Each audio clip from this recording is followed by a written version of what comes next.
മലയാളി വാർത്തയുടെ എല്ലാ പ്രിയപ്പെട്ട പ്രേക്ഷകർക്കും ലൈവിലേക്ക് സ്വാഗതം. സാധാരണ നമ്മൾ ഇങ്ങനെ നിന്ന് ലൈവ് ചെയ്യാറില്ല. നോക്കിയാൽ നല്ല മഴയുണ്ട്, കൊടയൊക്കെ പിടിച്ചിട്ടാണ് നിൽക്കുന്നത്. രാവിലെ ഇങ്ങനെ മഴ പെയ്തു കഴിഞ്ഞാൽ സ്കൂളിൽ പോകുന്ന വിദ്യാർത്ഥികളാണെങ്കിലും ജോലിക്ക് പോകുന്ന ആളുകളൊക്കെ ആണെങ്കിലും അവർക്കൊക്കെ സ്വാഭാവികമായിട്ടും മടി വരാൻ ഇതിൽ കൂടുതൽ വല്ല കാരണം വേണം. കാരണം രാവിലെ എഴുന്നേൽക്കുമ്പോൾ തന്നെ നല്ല മഴ, പോരാത്തിന്റെ തണുപ്പ്, കൂടുതൽ എന്തെങ്കിലും വേണം. പക്ഷെ എന്തായാലും കൃത്യം സമയം എനിക്ക് തോന്നുന്നു ഏകദേശം 9 മണി ആവാറായി. 9 മണിയോട് അടുക്കുമ്പോൾ തന്നെ ഞാൻ ലൈവുമായിട്ട് എത്തിയിട്ടുണ്ട് മലയാളി വാർത്തയുടെ പ്രേക്ഷകർക്ക് വേണ്ടിയിട്ട്. അപ്പൊ എന്തായാലും എന്താ പറയുന്നുണ്ട്, ക്യാമറ പറഞ്ഞോളൂ. കൊട ഇങ്ങനെ പിടിക്കണമെന്നാണോ? ഓക്കെ, കൊട ഇങ്ങനെ പിടിച്ചില്ലെങ്കിൽ എന്റെ ഫേസ് കാണില്ല എന്നാണ് പറയുന്നത്. ഓക്കെ, അപ്പൊ എന്തായാലും ഇന്ന് നമ്മളൊരു കാലത്ത് മോർണിംഗ് ഷോ സാധാരണ എപ്പോഴും നമ്മൾ പുറത്തുനിന്നാണ് ചെയ്യാറുള്ളത് അല്ലേ. ഈ പ്രാവശ്യം നമ്മൾ വിചാരിച്ചു എന്നാ പിന്നെ മഴയല്ലേ, മഴയൊക്കെ ഒന്ന് ആളുകളെ കാണിക്കാം, മഴയൊക്കെ ഒന്ന് അവർ ആസ്വദിക്കട്ടെ. അപ്പൊ എന്തായാലും ലൈവ് എല്ലാവരും കണ്ടോളൂ. ഇന്ന് ഒരു വ്യത്യസ്തമായിട്ടുള്ള കാഴ്ചയുമായിട്ടാണ് മക്കളെ ഞാൻ എത്തിയിരിക്കുന്നത്. അതായത് മലയാള സിനിമയിൽ ഒരുപാട് നടന്മാരുണ്ട്, പക്ഷെ അവർ ചെയ്യുന്ന ചില കഥാപാത്രങ്ങൾ നമുക്ക് ഭയങ്കരമായിട്ട് ഇഷ്ടപ്പെടും. അടിസാക്കെ എന്ന് ദിലീപേട്ടൻ പറയുന്ന ഒരു ഡയലോഗ് ഉണ്ട്. അത് പറയുന്നത് മലയാള സിനിമ ഏറ്റവും കൂടുതൽ പോലീസ് വേഷം ചെയ്ത ഒരാളോടാണ്. അതായത് അപ്പോ ഇദ്ദേഹം തിരിച്ചു പറയുന്ന ഡയലോഗ് എന്നാണ്, നീ എന്താ അർത്ഥത്തിൽ ഈ സാറേ സാറേ എന്ന് വിളിക്കുന്നത് എനിക്ക് മനസ്സിലായി കേട്ടോ, വീട്ടിലെല്ലാവർക്കും സുഖമല്ലേ സാറേ, ആ വീട്ടിൽ സാറേ, ആ പോട്ടെ സാറേ എന്നൊക്കെ പറയുന്ന ഒരു ഡയലോഗ് ഉണ്ട്. അത് പറയുന്നത് മലയാള സിനിമയിലെ ഏറ്റവും കൂടുതൽ പോലീസ് വേഷം കൈകാര്യം ചെയ്ത കോശി എന്ന് പറയുന്ന കോശിച്ചായന്റെ വീട്ടിലാണ് നമ്മൾ നിൽക്കുന്നത്. അപ്പോ എന്തായാലും രാവിലെ മോർണിംഗ് ഷോയുമായിട്ട് നമ്മള് കോശിച്ചായന്റെ വീട്ടിലെത്തിയിരിക്കുകയാണ്. അപ്പൊ അതേ കണ്ടില്ലേ, നല്ല മഴയൊക്കെ ഉണ്ട്. അപ്പൊ കോടയൊക്കെ നമ്മൾ ഇവിടെ വെച്ചിട്ടുണ്ട്. അപ്പൊ എന്തായാലും നമുക്ക് കോശിച്ചായ ലൈവിലേക്ക് സ്വാഗതം. റെഡി ആയിട്ടിരിക്കുകയാണ്, ഞങ്ങൾ വരുമെന്ന് പറഞ്ഞിട്ടല്ലേ. ഓക്കെ, അപ്പൊ ഞാൻ ഇവിടെ ഇരിക്കാം. കോശിച്ചായ എങ്ങനെയുണ്ട്? നല്ല മഴയാണ് കാലത്ത്. എന്ത് ചെയ്യാനൊക്കെ മഴയെന്ന് പറഞ്ഞു കഴിഞ്ഞാൽ കുടിച്ചോ? മഴയെന്ന് പറഞ്ഞു കഴിഞ്ഞാല് സർവത്ര മഴ, അത് കാലം തെറ്റിയ മഴ, എല്ലാം കാലം തെറ്റി പോവാണ്. അപ്പൊ പിന്നെ മഴയ്ക്ക് മാത്രം മാറി നിൽക്കാൻ പറ്റില്ലല്ലോ, എല്ലാവരും കാലം തെറ്റിപ്പോകുന്നവരാണ്. അപ്പോൾ മഴയും കാലം തെറ്റി വന്നുകൊണ്ടിരിക്കുന്നു. നല്ല മഴ, ഇന്ന് പതിവില്ലാതെ നല്ല മഴ. ഒരുപക്ഷെ നിങ്ങൾ വരുന്നതുകൊണ്ടാണോ എന്ന് പോലും സംശയമുണ്ട്. അതായത് എനിക്ക് തോന്നുന്നു സിനിമയിൽ ഒരുപാട് കഥാപാത്രങ്ങൾ ചെയ്യുന്നുണ്ട്, പക്ഷെ ചുരുക്കം ചില കഥാപാത്രങ്ങൾ ഭയങ്കരമായിട്ട് ആളുകൾ ശ്രദ്ധിക്കുന്നുണ്ട്. ഇപ്പോ റൺവേയിൽ ആ ഡയലോഗ് പറഞ്ഞുകൊണ്ട് തന്നെ നമുക്ക് തുടങ്ങാമല്ലോ അല്ലേ? റൺവേയില് സത്യത്തിൽ എനിക്കുള്ള വേഷം ആയിരുന്നില്ല, അത് വേറൊരാൾക്ക് വെച്ചിരുന്ന വേഷമാണ്. പുള്ളിക്ക് സമയത്ത് വരാൻ പറ്റാഞ്ഞതുകൊണ്ട് പിന്നെ എനിക്ക് വീണ് കിട്ടിയതാണ്. പക്ഷെ വീണ് കിട്ടിക്കഴിഞ്ഞപ്പോഴാണ് നമുക്കെന്തെങ്കിലും ചെയ്യാൻ പറ്റും എന്നുള്ളത് തോന്നി. അതുവരെ ഈ ചലച്ചിത്രം എന്ന് പറഞ്ഞാൽ ചലിച്ചാൽ മതി, സംസാരിക്കണ്ട എന്നുള്ളൊരു ധാരണയായിരുന്നു. അങ്ങനെയായിരുന്നു അതുവരെ കിട്ടിയ വേഷങ്ങൾ പലതും. സംസാരം വളരെ കുറവായിരുന്നു, ചലനം മാത്രമേ ഉള്ളായിരുന്നു. ചലച്ചിത്രത്തിൽ അത് മതിയല്ലോ എന്ന് ഞാനും കരുതി. അങ്ങനെ ഇരുന്നപ്പോഴാണ് റൺവേ കിട്ടിയത്. ദിലീപിന്റെ കൂടാണ് എനിക്ക് കോമ്പിനേഷൻ വന്നത്. ദിലീപിന്റെ കൂട്ടൊക്കെ ഈ കൂടെ നിൽക്കുന്ന ആർട്ടിസ്റ്റിനെ സഹായിക്കുന്ന, സപ്പോർട്ട് ചെയ്യുന്ന ആർട്ടിസ്റ്റുകൾ ആണ് മിക്കവാറും മലയാളത്തിലുള്ളതെങ്കിലും ദിലീപ് അവരെക്കാട്ടിലൊക്കെ കുറച്ചുകൂടെ മികച്ചിരിക്കും. കാരണം പുള്ളി ഒരു കോമഡി ഓറിയന്റഡ് നടനാണ്. മിമിക്രിയൊക്കെ ആയിട്ടാണെന്നുണ്ട് കോമഡി ടപ്പേന്ന് വരും. അപ്പോൾ അദ്ദേഹത്തിനോട് നിൽക്കുമ്പോൾ നമ്മളറിയാതെ വേറൊരു തലത്തിലേക്ക് നമ്മൾ തന്നെ ഉയർന്നു പോകും. അങ്ങനെയാണ് പിന്നെ ചെക്ക് പോസ്റ്റ് വെച്ചുള്ള സംഭവങ്ങളൊക്കെ നടക്കുന്നത്. അപ്പോൾ ഇയാള് വാളയാർ പരമശിവം എന്നെ ഇങ്ങനെ സാറേ സാറേ എന്ന് വിളിച്ച് കളിയാക്കുന്നുണ്ട്. സഹി കെട്ടി ഞാൻ പറയുന്നു, ഈ ഏതർത്ഥത്തിലാണ് ഈ സാറേ എന്ന് വിളിക്കുന്നത് എനിക്ക് നന്നായിട്ട് അറിയാമല്ലോ, അത് തന്നെ കാര്യമെന്ന് പറഞ്ഞിട്ട് ദിലീപ് പറഞ്ഞ് ആ സീൻ അങ്ങനെ പോകുന്നുണ്ട്. അവിടെ നമ്മുടെ അദ്ദേഹം വന്നിട്ട് പറഞ്ഞു അടി സക്ക എന്നും പറഞ്ഞുകൊണ്ട് വരില്ല. അങ്ങനെ അത് ടോട്ടൽ ഒരു സീരിയസ് സിറ്റുവേഷൻ ആണെങ്കിലും കോമഡിയിലോട്ട് അത് മാറി. അത് ജനം ഇപ്പോഴും ഓർത്തുന്നുണ്ട്. ഞാനിപ്പോൾ എവിടെ ചെന്നാലും പിന്നെ നമ്മളെ തിരിച്ചറിയുന്നത് ഈ ഒരു ഡയലോഗിലൂടെ. ഏതർത്ഥത്തിലാണ് ഈ സാറേ എന്ന് വിളിക്കുന്നതെന്ന് എനിക്ക് നന്നായിട്ടറിയാം. ഒരക്ഷരം മാറ്റിയാണ് എല്ലാവരും കേൾക്കുന്നത്, മനസ്സിലാക്കുന്നതെന്നുള്ളത് വേറെ കാര്യം. ഓക്കെ സാറേ, ഇതുപോലെ തന്നെ എടുത്തു പറയേണ്ട ഒരു കഥാപാത്രമാണ് നോർത്ത് 24 കാലത്തില്. എനിക്ക് തോന്നുന്നു കപ്പയുണ്ട്, കള്ളുണ്ട്, കൊഞ്ചുണ്ട് എന്ന് പറയുന്നത് നമുക്ക് സാധാരണ കോട്ടയം പ്രദീപേട്ടൻ കേട്ടിട്ടുള്ള പരിചയമുള്ളൂ. പക്ഷെ ഇത് ആദ്യമായിട്ട് മലയാള സിനിമയിൽ ഇങ്ങനെ ഒരു ക്യാരക്ടർ കൊണ്ടുവന്നത് കോശിച്ചായനാണ്. അതായത് കപ്പയുണ്ട്, നോർത്ത് 24 കാലം സിനിമ നിങ്ങൾ കണ്ടു കഴിഞ്ഞാൽ നിങ്ങൾ വേണമെങ്കിൽ കമന്റ് ചെയ്തോളൂ. ഈ സിനിമയിലും അതായത് ഇങ്ങനെ ഒരു കപ്പയുണ്ട്, കള്ളുണ്ട്, ഇത് ആദ്യം കൊണ്ടുവന്ന കോശിച്ചായന അല്ലേ? അത് പിന്നെ ഞാൻ നോർത്ത് 24 കാലം ചെയ്തതിന് ശേഷം 1 വർഷത്തിന് ശേഷമാണ് കോട്ടയം പ്രദീപ് ഇത് പിന്നെ ഡയലോഗ് പറയുന്നത്. ആദ്യം പറഞ്ഞത് ഞാൻ തന്നെയാണ്. അത് പിന്നെ അതിന്റെ പുറകിൽ ചില പിന്നെ സിനിമയ്ക്കകത്തെ പിന്നെ നല്ലതിന് വേണ്ടിയിട്ടുള്ള പ്രയത്നത്തിന്റെ ഭാഗമുണ്ട്. മരിച്ചുപോയവരെ കുറിച്ച് നമ്മൾ അപഖ്യാതി പറയവല്ല. വേണിച്ചേട്ടൻ, നെടുമുടി വേണിച്ചേട്ടൻ. അപ്പോൾ ഞാനിത് പറഞ്ഞു കഴിഞ്ഞപ്പോൾ വേണിച്ചേട്ടൻ പറഞ്ഞു, കോശി അത് അല്പം കൂടെ നീട്ടി പറയാമോ എന്ന് ചോദിച്ചു. അദ്ദേഹത്തിൻ്റെ ഒരു സജഷൻ. ഞാൻ അങ്ങനെ നീട്ടി പറഞ്ഞു, ഓക്കെ പറഞ്ഞു. സംവിധായകനും എല്ലാവരും ഓക്കെ പറഞ്ഞു. അതങ്ങ് തീർന്നു. ഇത് കോട്ടയം പ്രദീപ് ഇതുപോലെ വേറൊരു സിനിമയ്ക്ക് ഇന്നപ്പോൾ വേണിച്ചേട്ടൻ ഈ സാധനം ഒന്ന് ഇങ്ങനെ പറയാമോ എന്ന് ചോദിച്ചു. പുള്ളി അത് പറഞ്ഞു. അത് ക്ലിക്കായി. സമയദോഷം എന്ന് പറഞ്ഞാൽ എല്ലാവർക്കും ഉണ്ട്. ആ കൂട്ടത്തിൽ എനിക്കും പറ്റിയൊരു സമയദോഷമാണ് ഈ കപ്പയുണ്ട്, കള്ളുണ്ട്, കരിമീനുണ്ട്, പള്ളത്തി പൊരിച്ചതുണ്ട് എന്നൊക്കെ ഇങ്ങനെ നീട്ടി പറഞ്ഞ് ആ ഒരു സാധനം. അത് അദ്ദേഹം പറഞ്ഞ് ക്ലിക്കായി. അദ്ദേഹം തിരക്കുള്ള നടനായി. ഞാൻ വീണ്ടും ആൾക്കൂട്ടത്തിലൊന്നായിട്ട് മാറി നിൽക്കേണ്ടി വന്നു. അതാണ്. എനിക്ക് തോന്നുന്നു ഒരുപാട് കാലമായി സിനിമയിൽ ഒരുപാട് കഥാപാത്രങ്ങൾ ചെയ്തു. ജോഷി സാറിന്റെ വാഴുന്നവരിലൊക്കെ പോലീസായിട്ട് അഭിനയിക്കുന്നുണ്ടല്ലേ? എങ്ങനെയാണ് സിനിമയിലേക്കുള്ള ഒരു തുടക്കമൊക്കെ എങ്ങനെയായിരുന്നു? ഞാൻ പ്രൊഫഷണൽ നാടകത്തിൽ അഭിനയിക്കുമായിരുന്നു. അപ്പോൾ അതിനു മുമ്പ് സ്കൂൾ നാടകങ്ങളിലും പിന്നെ നമ്മുടെ ലോക്കൽ ക്ലബ്ബ് നാടകങ്ങളിലൊക്കെ അഭിനയിച്ച് ഞാനൊരു വലിയ നടനാണെന്ന് സ്വയം അഹങ്കരിച്ച് നടന്ന ഒരു സമയമുണ്ടായിരുന്നു. അത് കഴിഞ്ഞപ്പോഴാണ് എൻ്റെ വളരെ അടുത്ത സുഹൃത്താണ് ശ്രീ ഫ്രാൻസിസ് ടി മാവേലിക്കര എന്ന് പറയുന്ന നാടകകൃത്ത്. അദ്ദേഹം അന്ന് പ്രൊഫഷണൽ നാടകങ്ങൾ എഴുതിക്കൊണ്ടിരിക്കുമ്പോൾ ഒരു ദിവസം കാഷ്വലായിട്ട് അദ്ദേഹം എന്നോട് ചോദിച്ചു, താനിങ്ങനെ പ്രൊഫഷണൽ നാടകങ്ങൾ എഴുതുന്നുണ്ട്, എനിക്കിവിടെ ഒരു വേഷം തന്നുകൂടെ എവിടെയെങ്കിലും ചോദിച്ചു. അപ്പോൾ പുള്ളി ചോദിച്ചു, ചെയ്യാവോ? ഉണ്ടെങ്കിൽ നമുക്ക് നാളെ രാവിലെ പോകാമെന്ന് പറഞ്ഞ് പിറ്റേ ദിവസം രാവിലെ ഞങ്ങൾ കോട്ടയം ഉജ്ജയിനി ചെന്നു. അവിടെ ഒരു നടൻ പറഞ്ഞു വിട്ടിട്ട് പകരം ഒരു നടനെ അന്വേഷിച്ചുകൊണ്ടിരിക്കുമ്പോഴാണ് ഞാൻ ചെല്ലുന്നത്. അപ്പോൾ അതിൻ്റെ ഉടമസ്ഥൻ മരിച്ചുപോയ ശ്രീ ജോയി മാറാട്ടുകളം, ഞങ്ങളൊക്കെ ജോയി ആൾമാറാട്ടം എന്ന് വിളിക്കും, ഭയങ്കര കമ്പനിയായിരുന്നു ഞങ്ങൾ. അദ്ദേഹത്തിൻ്റെ കൂടെ അദ്ദേഹത്തിൻ്റെ സമിതിയിൽ ആദ്യമായിട്ട് അഭിനയിച്ചു. അത് കഴിഞ്ഞൊരു 4 വർഷം പ്രൊഫഷണൽ നാടകവേദിയിൽ നിന്നു. അപ്പോൾ എൻ്റെ ഈ വൃത്തികെട്ട സ്വഭാവം കാരണം എനിക്ക് സമിതിയിൽ തുടരാൻ പറ്റുന്നില്ല. എനിക്കന്ന് സർക്കാർ ജോലിയുണ്ട്. എനിക്ക് ഈ ആവശ്യമില്ലാതെ ഈ വെറും കഴുതകളെ സാറേ എന്ന് വിളിക്കുന്നതിന് അന്നും ബുദ്ധിമുട്ടാണ്, ഇന്നും ബുദ്ധിമുട്ടാണ്. അപ്പോൾ അങ്ങനെ സാറേ എന്ന് വിളിക്കാത്തതിലും ബഹുമാനിക്കാത്തതിലും ഒക്കെ നമുക്ക് ശത്രുക്കൾ ഒത്തിരി ഉണ്ടായിരുന്നു. പാരകളും ഒക്കെ വന്ന് ഞാൻ വിചാരിച്ചു ഞാനെന്തിനിങ്ങനെ മെനക്കെടന്ന് കണ്ട് അങ്ങനെ നിന്നപ്പോഴാണ് ശ്രീ ഫ്രാൻസിസിന് ഒരു സിനിമയിൽ തിരക്കഥ എഴുതാനുള്ള അവസരം കിട്ടും. വെണ്ടർ ഡാനിയൽ സ്റ്റേറ്റ് ലൈസൻസി എന്നുള്ള പടം. ശ്രീ ബാലുഗിരിയത്താണ് അത് സംവിധാനം ചെയ്തത്.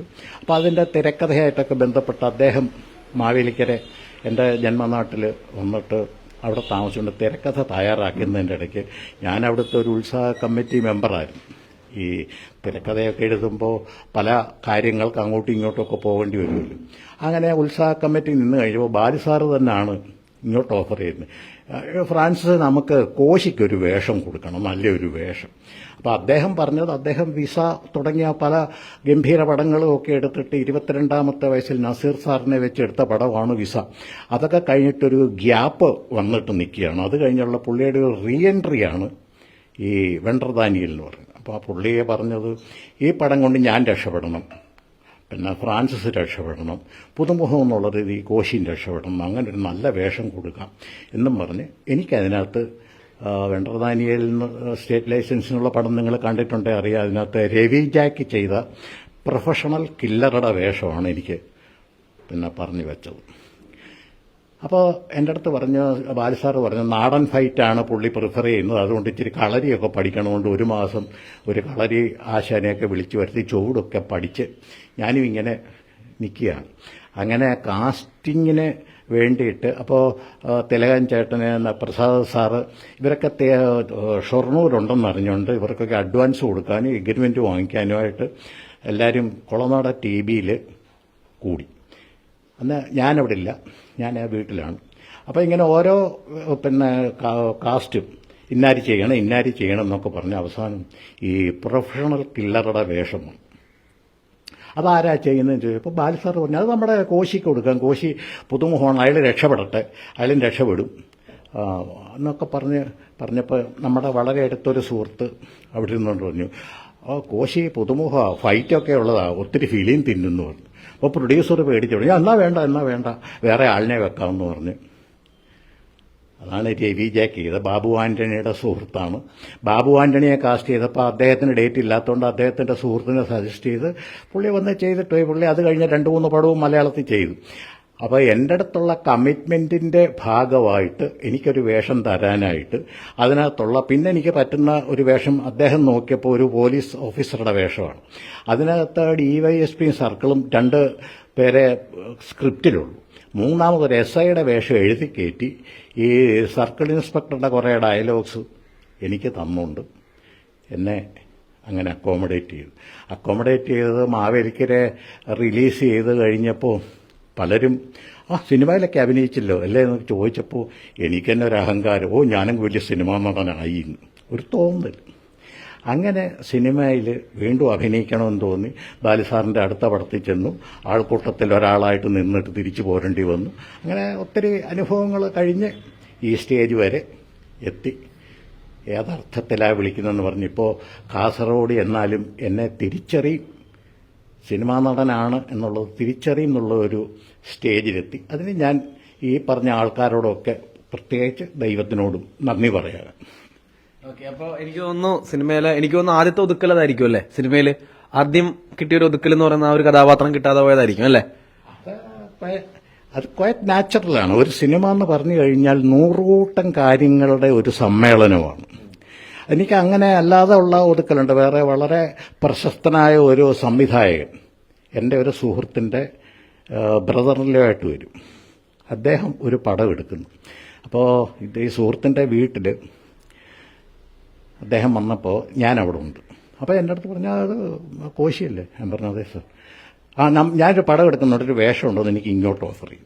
ഞാനും വളരെ സന്തോഷം. ഞാൻ പോയി കണ്ടില്ല, കാരണം ഈ സുഹൃത്തിൻ്റെ ബ്രദറിലുമായിട്ട് അവിടെ ചെന്നിട്ട് സാറേ എനിക്കൊരു വേഷം വേണമെന്നൊക്കെ പറയാനുള്ള മനപ്രയാസം കൊണ്ട് ഞാൻ ചോദിക്കാതിരിക്കും. അപ്പോൾ പുള്ളി ഇങ്ങോട്ട് ഓഫർ ചെയ്യും.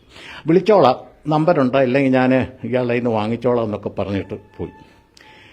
പടം ഷൂട്ടിങ് തുടങ്ങി. ഇപ്പം വിളിക്കും, നാളെ വിളിക്കുന്നുകൊണ്ട് നമ്മൾ നോക്കിയിരുന്നു. അവസാനം പാക്കപ്പായി അവർ പോയി. സിനിമയുടെ ഷൂട്ടിംഗ് എല്ലാം കഴിഞ്ഞു. അത് കഴിഞ്ഞിട്ടൊരു തവണ ഈ ഡയറക്ടർ ഈ എൻ്റെ ഫ്രണ്ടിൻ്റെ വീട്ടിൽ വന്നപ്പോൾ ഈ ഫ്രണ്ട് എന്നെ ആളയച്ചു വരുത്തി. ഞാൻ ചെന്ന് കഴിഞ്ഞാൽ എൻ്റെ അടുത്ത് ആദ്യമേ ഡയറക്ടർ വളരെ മര്യാദപൂർവ്വം പറഞ്ഞു, സോറി കോശി, പറ്റിയില്ല, വേറെ ചില കാരണങ്ങളുണ്ട്. ഞാൻ എന്താ കാരണമെന്ന് എനിക്ക് ചോദിക്കേണ്ട കാര്യമില്ല, എന്നാലും അദ്ദേഹം അത് വിശദീകരിക്കും. കാരണം എന്നോട് പ്രൊഡ്യൂസർ ഒരു ഗൾഫുകാരനാണ്. അദ്ദേഹം വന്നു കഴിഞ്ഞ് പിന്നെ ഈ ഇങ്ങനെ നാളത്തെ ഷൂട്ടിങ്ങിന് ഏതാ ഷൂട്ട് ചെയ്യുന്നതെന്ന് ചോദിച്ചപ്പോൾ മമ്മൂക്കായിട്ടുള്ളൊരു കോമ്പിനേഷനാണ്. മമ്മൂക്കായുടെ സുപ്പീരിയർ ഓഫീസറായിട്ടുള്ള ഒരു വേഷമാണ്. ഒരു നല്ലൊരു ലെങ്തി സീനുമാണ്. കടപ്പുറത്ത് വെച്ച് കന്യാകുമാരി വെച്ചാണ്, കന്യാകുമാരിയിലെ കോവളത്ത് വെച്ച് അത് ഷൂട്ട് ചെയ്തത്. ആ കടപ്പുറത്ത് പാറപ്പുറത്ത് നിന്നുകൊണ്ട് ഇവർ രണ്ടും കൂടെ ഉള്ള ഡയലോഗ്സ്, മമ്മൂക്കായുടെ എക്സ്പ്ലനേഷൻ, അങ്ങനെ ഒരു ലെങ്തി സീനായിരുന്നു. ആ സീൻ കണ്ടു കഴിഞ്ഞപ്പോൾ പ്രൊഡ്യൂസർക്കൊരു താല്പര്യം, ആ വേഷം അയക്ക് ചെയ്യണം. നിർബന്ധിച്ചു. ഡയറക്ടർ കുറേ അധികം നിർബന്ധിച്ചു എന്ന് പറയുന്നത് ശരിയായിരിക്കാം, ഇല്ല എന്ന് പറഞ്ഞില്ല, കാരണം എനിക്ക് ഇങ്ങോട്ട് കിട്ടിയ ഓഫറാണ്. അങ്ങനെ വന്ന് അവസാനം പ്രൊഡ്യൂസറുടെ വാശിക്ക് വഴങ്ങി ആ വേഷം അദ്ദേഹം ചെയ്തു. അതുകൊണ്ടാണ് പറ്റിയത്. പിന്നെ അതുപോലൊരു വേഷം അതിനകത്ത് വേറെ എനിക്കില്ല, കാരണം ഇതേതാണ്ട് അവസാന സമയത്താണ് ഈ സീൻ എടുക്കുന്നത്. വേറൊരു വേഷം ഇല്ലാത്തതുകൊണ്ടാണ് വിളിക്കാൻ, ഞാൻ അടുത്ത പടത്തിൽ വിളിക്കാമെന്ന് പറഞ്ഞ് വളരെ ഇതായിട്ട് പിരിഞ്ഞപ്പോൾ അങ്ങനെയുള്ള സംഭവങ്ങളുണ്ട്. അതല്ലാതുള്ള അവഹേളനങ്ങളല്ല, പിന്നെ അവസരം നിഷേധിക്കലല്ല, അവസരം കിട്ടിയിട്ട് സ്ക്രീനെ വരാത്ത സംഭവങ്ങളുണ്ട്. ഞാൻ മറ്റൊരു കാര്യം ചോദിച്ചോട്ടെ, അതായത് ഇപ്പൊ എനിക്ക് തോന്നുന്നു കേരളം ഏറ്റവും കൂടുതൽ ചർച്ച ചെയ്യുന്ന സിനിമയെക്കുറിച്ചാണ്, മലയാള സിനിമയെക്കുറിച്ചാണ്. നമ്മൾ ഒരിക്കലും വിശ്വസിക്കാത്ത പേരുകളാണ് വന്നുകൊണ്ടിരിക്കുന്നത്. ഇപ്പൊ രഞ്ജിത്തിന്റെ പേര് വന്നു, ഇടവേള ബാബുവിന്റെ പേര് വന്നു, ഹേമ കമ്മീഷൻ റിപ്പോർട്ടില് പല ആളുകളും അതായത് ഒരിക്കലും വരില്ല എന്ന് വിചാരിച്ച ജയസൂര്യയുടെ പേരാണ്. പക്ഷെ പല പല വെളിപ്പെടുത്തലുകൾ വരുമ്പോൾ അതായത് താരങ്ങൾ, മലയാള സിനിമയിലെ താരങ്ങൾ മലയാള സിനിമയിലെ പ്രേക്ഷകർ നെഞ്ചിലേറ്റിയ താരങ്ങളാണ്. പെട്ടെന്ന് ആളുകൾക്കൊരു ഞെട്ടലുളവാക്കി. എങ്ങനെയാണ് ഈ ഹേമ കമ്മീഷൻ റിപ്പോർട്ട് വന്നതുകൊണ്ട് സിനിമയിൽ വലിയൊരു പ്രതിസന്ധി ഉണ്ടായില്ലേ? സിനിമയിലെ പ്രതിസന്ധി പണ്ടുമുണ്ട്, ഇന്നുമുണ്ട്. പിന്നെ താങ്കൾ പറഞ്ഞ പോലെ പിന്നെ ചിലരുടെ പേര് കേൾക്കുമ്പോൾ ഞെട്ടലുണ്ടാക്കി എന്ന് പറഞ്ഞാൽ ഇവരുമൊക്കെ ഇൻഡസ്ട്രിയിൽ എല്ലാവർക്കും അറിയാവുന്ന കാര്യങ്ങളാണ്. അത് ആരും ഇത് പുറത്തോട്ട് പറയുന്നില്ല. ഒരു ലൈംഗിക ബന്ധത്തിൽ ഏർപ്പെടുന്നത് പുരുഷന്റെ സ്ത്രീയുടെയും താല്പര്യമാണ്. അതിനകത്ത് വേറൊരാൾക്ക് ഇടപെടേണ്ട കാര്യമില്ല. സർക്കാർ പോലും ഇടപെടുന്നത് സ്ത്രീക്ക് 18 വയസ്സ് കഴിഞ്ഞെന്നുള്ള കാര്യത്തിൽ മാത്രമാണ്. പുരുഷന് 18 വയസ്സ് കഴിഞ്ഞില്ലെങ്കിലും പ്രശ്നമില്ല. പക്ഷെ സ്ത്രീക്ക് 18 വയസ്സ് കഴിയുന്നിടത്ത് മാത്രമേ പ്രശ്നമുള്ളൂ. അത് അവർ തമ്മിലുള്ള പ്രശ്നം. അതങ്ങനെ അങ്ങ് പോട്ടെ എന്ന് കരുതിയാൽ ചെയ്യാനുള്ളതേ ഉള്ളൂ. പിന്നെ ഹേമ കമ്മീഷൻ റിപ്പോർട്ട് വന്ന് പിന്നെ അതിൻ്റെ റിപ്പോർട്ടിനകത്ത് പറയുന്ന കാര്യങ്ങളൊക്കെ 10 വർഷം മുമ്പ് നടന്ന കാര്യങ്ങളാണ്. ഇതിനകത്ത് ഹേമ കമ്മീഷൻ റിപ്പോർട്ട് വായിച്ചപ്പോൾ എനിക്ക് ആദ്യം ഭയങ്കര സന്തോഷം തോന്നി. കാര്യം ഇത്രയും കന്യകകളായ സ്ത്രീകൾ ഒരുമിച്ച് വർക്ക് ചെയ്യുന്ന ഒരു ഇൻഡസ്ട്രി കേരളത്തിൽ മാത്രമേ ഉള്ളല്ലോ എന്നൊരു സന്തോഷം തോന്നി. അത് കഴിഞ്ഞ് നമുക്കറിയാവുന്ന കഥകൾ നമ്മുടെ 1-2 സുഹൃത്തുക്കളോട് പറഞ്ഞപ്പോൾ അവർ പറഞ്ഞ പല കഥകളും കേട്ട് ഞാൻ ഞെട്ടിപ്പോയി. അപ്പോൾ ഇതിനകത്ത് ഇവരീ പറയുന്നത് കേൾക്കുമ്പോൾ എനിക്ക് നമ്മുടെ അന്തരിച്ചുപോയ മുൻ മുഖ്യമന്ത്രി ശ്രീ സഖാവ് നായനാർ പറഞ്ഞൊരു വാചകമാണ്: പെണ്ണുള്ളിടത്ത് പെൺവാണിഭം നടക്കും. അത് ഇന്നും ഇന്നലെയും തുടങ്ങിയില്ല, പെണ്ണുണ്ടായ കാലം മുതൽ നടക്കുന്ന ഒരു കാര്യമാണ്. മലയാള ഇൻഡസ്ട്രിയിൽ മാത്രം നടക്കുന്ന ഒരു കാര്യമല്ല. പിന്നെ അത് കഴിഞ്ഞ് 2 തവണ ഉർവശി അവാർഡ് കിട്ടിയ ശാരദാമ്മ പറഞ്ഞൊരു വാചകമുണ്ട്: ഇതൊക്കെ വെറും ഷോയാന്നേ. ശരിയാണ്, ഇതൊക്കെ വെറും ഷോയാണ്. ഇതിൻ്റെ പുറകിലത്തെ കാര്യങ്ങൾ നമ്മൾ ഒന്ന് ചെകഞ്ഞു നോക്കിയാൽ, അതായത് ന്യൂട്രലായിട്ട് പുരുഷഭാഗത്തോ സ്ത്രീഭാഗത്തോ നിൽക്കാതെ ന്യൂട്രലായിട്ട് ഒന്ന് നോക്കുക. ഇവരെല്ലാം പറഞ്ഞിരിക്കുന്ന കാര്യം എന്താ? സിനിമയിൽ വേഷം തരാമെന്ന് പറഞ്ഞു പീഡിപ്പിച്ചു, എന്നിട്ട് വഞ്ചിച്ചു. അപ്പോൾ ഏതിനാണ് പ്രാധാന്യം? വഞ്ചിച്ചതിനാണ്, പീഡനത്തിനല്ല. അവർക്ക് അവരുദ്ദേശിച്ചൊരു വേഷം കിട്ടിയിരുന്നെങ്കിൽ ഇത് പീഡനമായിട്ട് ഒരിക്കലും പുറത്തു വരില്ലായിരുന്നു. അത് കിട്ടാത്തത് കൊണ്ടുള്ള നിരാശയിൽ നിന്ന് ഉടലെടുക്കുന്ന ആത്മരോഷം. അതെ, ഇപ്പൊ എനിക്ക് തോന്നുന്നു പ്രമുഖരായ നടിമാരൊന്നും പറയുന്നില്ല. എനിക്ക് ഇതിൽ ഏറ്റവും കൂടുതൽ പറയുന്നത് ഒരുപക്ഷെ ഇൻഡസ്ട്രിയിൽ വരാത്ത ആളുകളാണ്, വളരെ ചെറിയ കഥാപാത്രങ്ങൾ ചെയ്തു പോയ ആളുകളാണ് ഇപ്പോഴും. അതായത് അവർ രക്ഷപ്പെടാത്തത് കൊണ്ടാണോ ഇങ്ങനെ പറയുന്നതാണോ? ഒരു സംശയമില്ല കാര്യത്തിൽ. ഇപ്പം എന്നെ ഒരു പടത്തിന് വിളിക്കുമ്പോൾ ആദ്യകാലത്തൊക്കെ പറയും, ഈ പ്രൊഡക്ഷൻ കൺട്രോളർമാരൊക്കെ ആയിരിക്കും വിളിക്കുന്നത്, കൊച്ചേട്ടാ പിന്നെ ത്രൂ ഔട്ട് വേഷമാണ്, നല്ല വേഷമാണ്, പിന്നെ സ്റ്റഫുള്ളതാണ്, അതാണ് ഇതാണെന്നൊക്കെ വിചാരിക്കുമ്പോൾ ഞാനെന്താ ധരിക്കുന്നത്? ഓ, 2ാം ഹീറോ ആയിരിക്കും ഞാൻ എന്നൊരു ധാരണയില്ല അവിടെ ചെല്ലുന്നത്. അവിടെ ചെല്ലുമ്പോൾ ഉള്ള വേഷം എന്താ? ആൾക്കൂട്ടത്തിൽ മുമ്പിൽ നിൽക്കുക, തീർന്നു. ഇത് കഴിയുമ്പോൾ എന്നെ പീഡിപ്പിച്ചിട്ടില്ലാത്തതുകൊണ്ട് എനിക്ക് പരാതി പറയാനില്ല. ഈ പീഡിപ്പിച്ചു എന്ന് പറയുന്ന നടികൾ, ഞാൻ പിന്നെ മെയിൽ ഷോവനിസ്റ്റല്ല, സ്ത്രീപക്ഷവാദിയല്ല, ന്യൂട്രലായിട്ട് നിന്ന് ചിന്തിക്കുന്ന ഒരാൾ എന്ന രീതി പറയാം. ഈ അഡ്ജസ്റ്റ് ചെയ്യണം, വഴങ്ങണം എന്നൊക്കെ പറഞ്ഞപ്പോൾ ഇവളുമാരുടെ ഒന്നും വായി നാക്കില്ലായിരുന്നു. അതോ നാക്ക് വേറെ എവിടെയെങ്കിലുമായിരുന്നു? തീർത്ത് പറഞ്ഞുകൂടെ എനിക്ക് വേണ്ട തൻ്റെ വേഷം? അങ്ങനെ പറഞ്ഞ നടികൾ ഇപ്പോൾ രംഗത്ത് വന്നിട്ടുണ്ട്.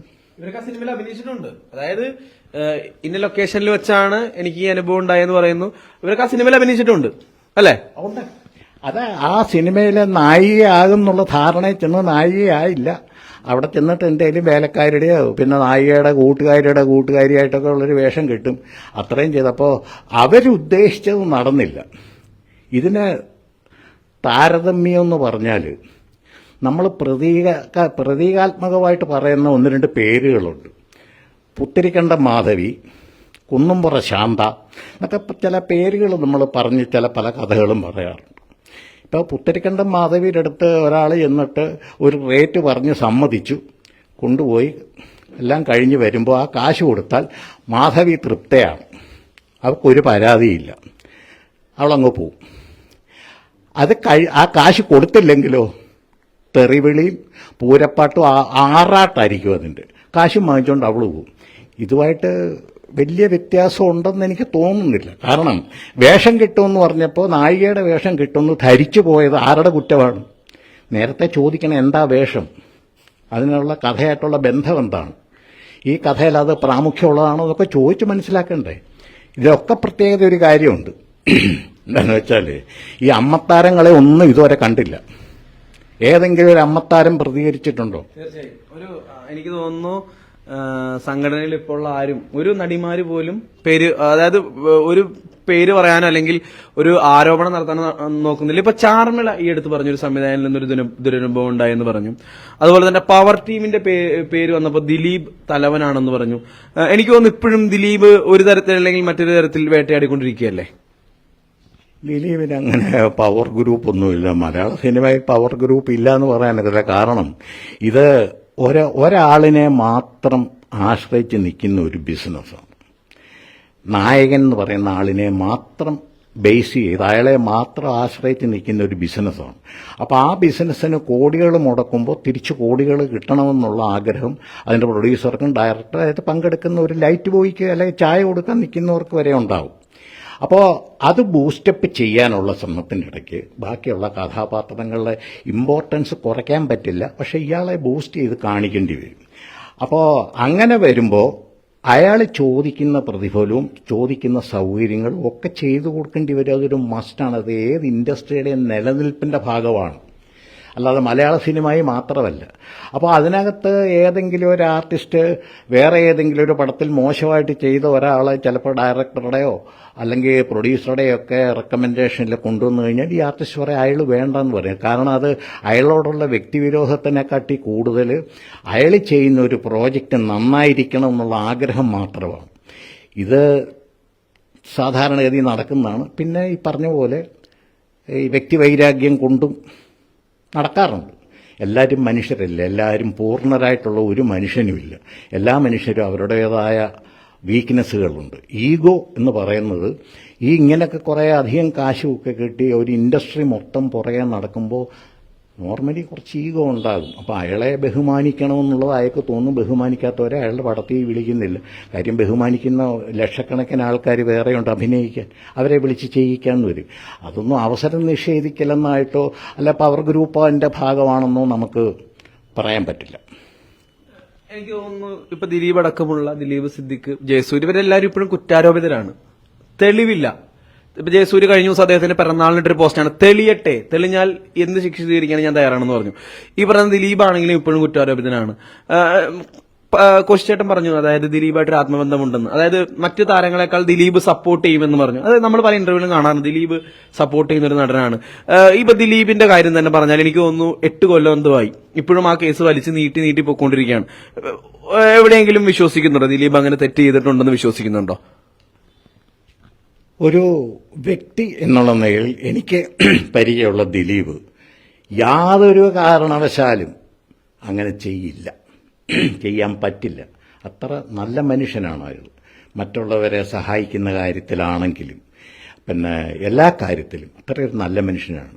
ഇതിനകത്ത് പിന്നെ ഞാൻ അറിഞ്ഞ ഒരു സംഭവം എന്ന് പറഞ്ഞാൽ ഇത് കൈവിട്ടുപോയ ഒരു കളിയാണ്. കൈവിട്ടുപോയ കളി എന്ന് പറഞ്ഞു കഴിഞ്ഞാൽ കാവ്യ മാധവനും ദിലീപുമായിട്ട് കുറച്ച് അടുപ്പമുണ്ടായിരുന്നു. ഇത് പിന്നെ മഞ്ജു വാര്യരുടെ അടുത്ത് പറഞ്ഞത് ഈ അതിജീവിതയാണ് എന്നുള്ളൊരു സംശയത്തിൻ്റെ പുറത്ത് ദിലീപും അതിജീവിതയും തമ്മിൽ ചെറിയ പ്രശ്നം ഉണ്ടാവുകയും ഒരു ദുബായ് പ്രോഗ്രാമിന് പോകുന്നതിന് മുമ്പേ റിഹേഴ്സൽ ക്യാമ്പിൽ വെച്ച് ബഹളം ഉണ്ടാകുകയൊക്കെ ചെയ്ത് പ്രശ്നമൊക്കെ തീർത്തൊക്കെ വിട്ടതാണ്. അപ്പോൾ അതിൻ്റെ വാശിക്ക് പിന്നെ അപ്പോൾ ദിലീപിൻ്റെ ജീവിതം ഏതാണ്ട് കുളമായതുകൊണ്ട് അതിൻ്റെ വാശിക്ക് ഈ അതിജീവിതയുടെ 1-2 പടങ്ങൾ മുടക്കി എന്നുള്ളതും സത്യമാണ്. അതിന് പകരം വീട്ടാനായിട്ട് ഒരു നാടകം കളിച്ചതാണ് എന്നാണ് എനിക്ക് കിട്ടിയ അറിവ്. ഈ പൾസർ സുനി എന്ന് പറയുന്നത് അതിജീവിതയുടെ വീട്ടിലെ മുറിക്കകത്ത് എവിടെ പ്രവേശിക്കാനും സ്വാതന്ത്ര്യമുള്ള ഒരു മനുഷ്യനാണ്. അയാളാണ് പലപ്പോഴും രാത്രിയിൽ ഈ അതിജീവിത സെറ്റിലേക്ക് കൊണ്ടുവരുന്നതും അസമയത്ത് തിരിച്ചു കൊണ്ടുവിടുന്നതും. അന്നൊന്നും തോന്നാത്ത ഒരു കാര്യം അന്ന് മാത്രം തോന്നി എന്ന് പറഞ്ഞതിനകത്തൊരു അസ്വാഭാവികത.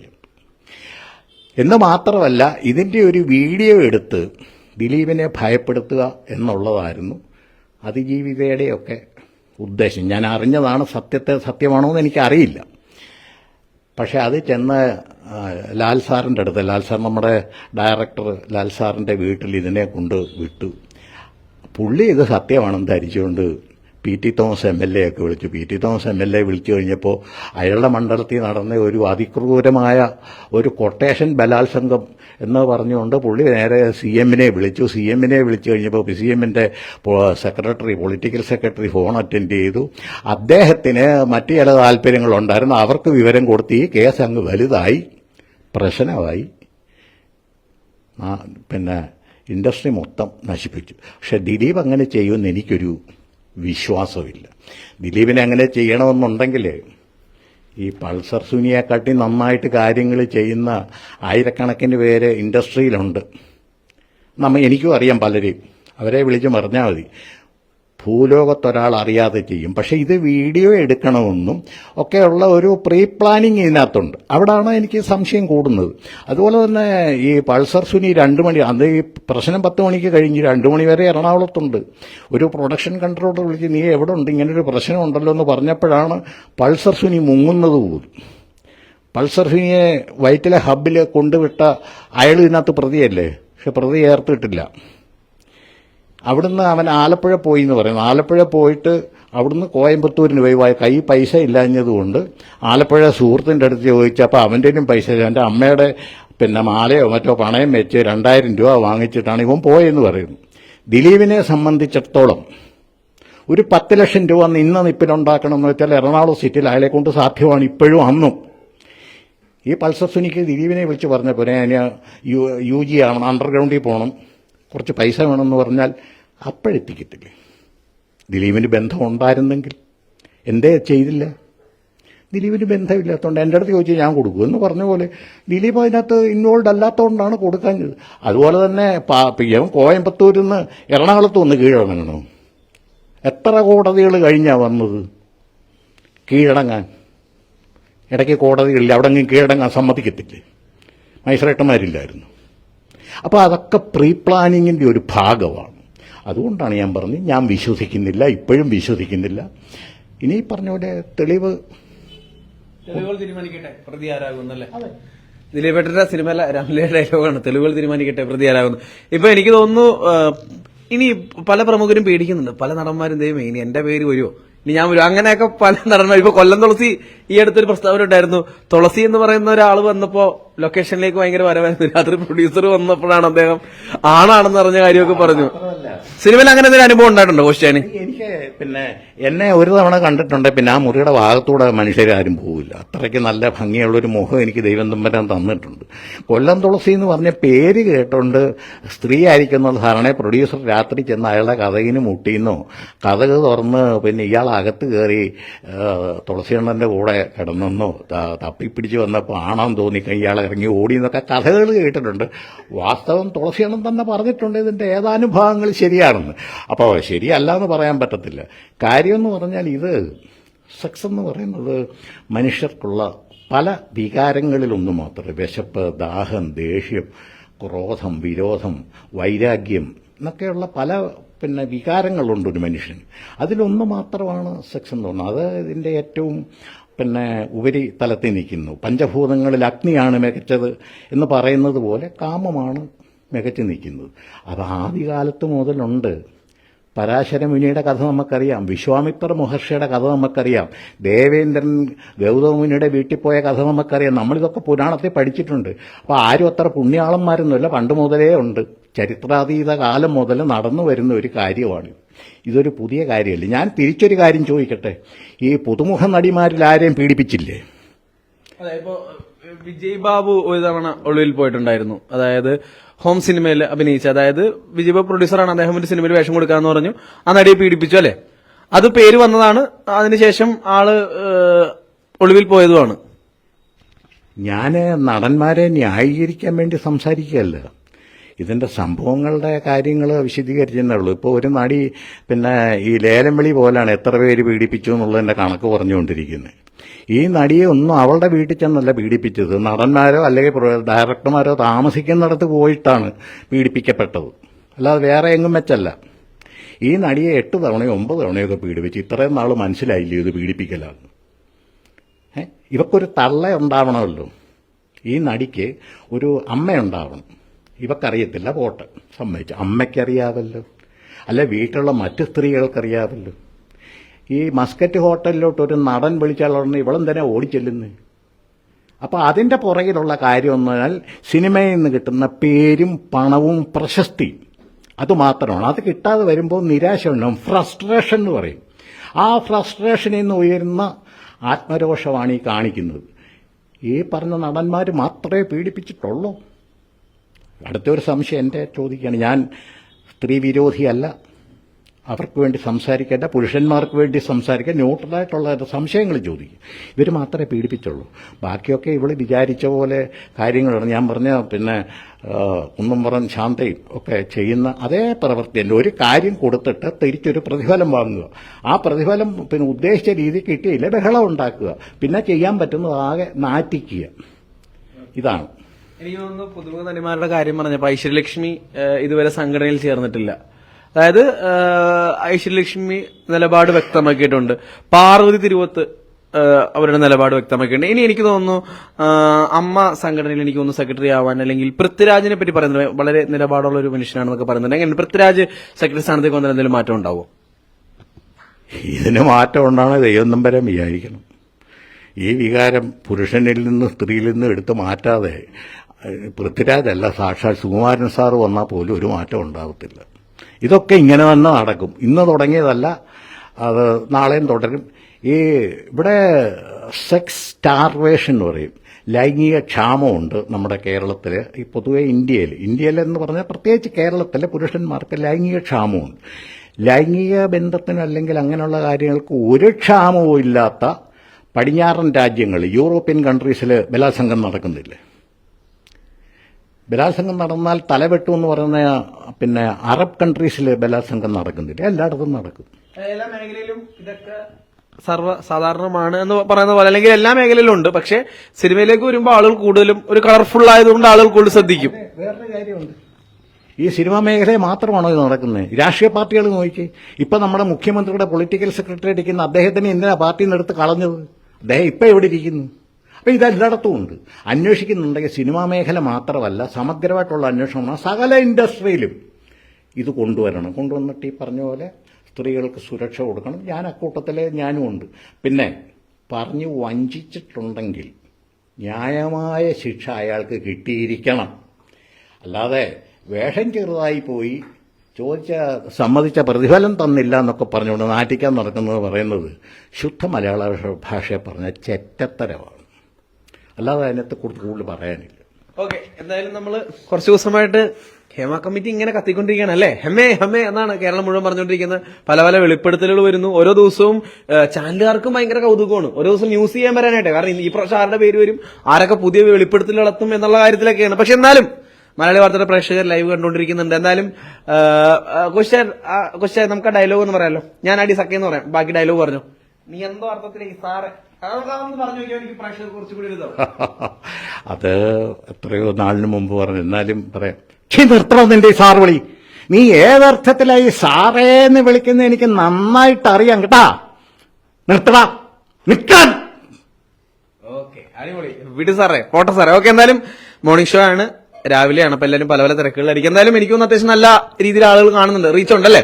വളരെ സന്തോഷം. അപ്പൊ എന്തായാലും മോർണിംഗ് ഷോയില് ക്വസ്റ്റ്യാനുണ്ടായിരുന്നു, ഒരുപാട് സന്തോഷം. അപ്പൊ വീണ്ടും കാണാം. ഇതുപോലുള്ള വ്യത്യസ്തമായിട്ടുള്ള പല പല വേഷങ്ങളും ഭാവങ്ങളും ഒക്കെ ആയിട്ട് നമ്മൾ വീണ്ടും വരുന്നതാണ് കാലത്തല്ലേ?